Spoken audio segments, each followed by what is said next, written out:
السلام عليكم يا شباب.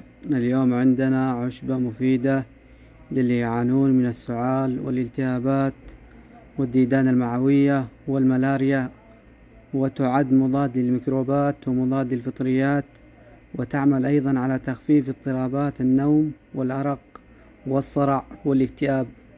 نتحدث عن الشيح، وهناك نوعان من الشيح البري والشيح القبلي، ويستخدم في الطبخ أخضرا أو يشرب مغليا كالشاي مجففا، وزيته أيضا يعالج حب الشباب والبثور التي تنمو على الجلد.